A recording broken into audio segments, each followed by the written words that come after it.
បាទហ្នឹងហើយជំរាបសួរទៅកាន់បងប្អូនបាទថ្ងៃនេះគឺខ្ញុំចង់ review បាទអំពីកំពីងថ្នោតណាបងប្អូនយើងបាទគេហៅថាកំពីងដុកយើងបាទដែលស្អុយបាទដែលដុសកូនហើយបាទយើងយកវាបាទមកដើម្បីធ្វើការដុតណាបងប្អូនយើងបាទអញ្ចឹងយើងឃើញថាដើមថ្នោតរបស់យើងបាទគឺមានផលប្រយោជន៍ច្រើនមែនទែនបាទមិនថាតែដើមមិនថាតែស្លឹកបាទមិនថាតែផ្លែណាបងប្អូនយើងហ្នឹងហើយគឺយើងមានផលប្រយោជន៍គ្រប់បែបគ្រប់យ៉ាងតែម្ដងបាទអញ្ចឹងសម្រាប់បងប្អូនយើងបាទដែលគាត់នៅទឹកដីខាងខេត្តកំពង់ស្ពឺបងប្អូនបាទគឺសម្បូរទៅដោយដើមត្នោតហ្នឹងហើយអញ្ចឹងគឺនេះបងប្អូនបាទគឺខ្ញុំរើសវាបាទ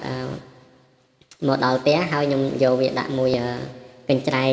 នេះណាបងប្អូនយើងបាទកញ្ច្រែងគេហៅថាកញ្ច្រែងដាក់ត្រីចំហុយណាបងប្អូនយើងបាទអញ្ចឹងគឺខ្ញុំយកវាដាក់មកហ្នឹងហើយខ្ញុំធ្វើការទៅដាក់ទឹកបងប្អូនបាទហ្នឹងហើយដាក់ទឹកនៅក្នុងកសៀវបាទខ្ញុំធ្វើការដាក់ចូលទៅក្នុងចង្ក្រានបាទហើយខ្ញុំធ្វើការតាមណាបងប្អូនយើងហ្នឹងហើយចឹងបងប្អូនយើងតែងតែឆ្ងល់សម័យនេះហើយហេតុអីបាននៅ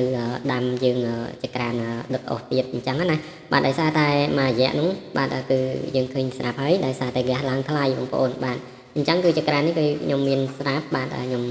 ឲ្យខាងជាងគាត់ធ្វើឲ្យណាបងប្អូនបាទដើម្បីធ្វើការដុតអស់បាទក៏ដូចជាដុតកំពីងដុកអញ្ចឹងទៅបងប្អូនបាទហ្នឹងហើយអញ្ចឹងការធ្វើបាទចង្ក្រាននេះគឺស្រួលមែនតើបងប្អូនហ្នឹងហើយគឺស្រួលបាទដុតទៅស្រួលតែម្ដងបងប្អូនណាបាទហ្នឹងហើយអញ្ចឹងគឺយើងកាត់បន្ថយបាទទាំងថ្លៃចំណាយបាទទៅលើហ្គាសបាទជាដើមផងដែរបងប្អូនបាទអញ្ចឹងវីដេអូនេះគឺមានតែប៉ុណ្្នឹងទេបាទហើយខ្ញុំបាទសូមអរគុណបាទនិងសូមជម្រាបលាបងប្អូនណាបាទសន្យាថាជួបគ្នាបាទនៅវីដេអូក្រោយទៀតបាទសូមអរគុណ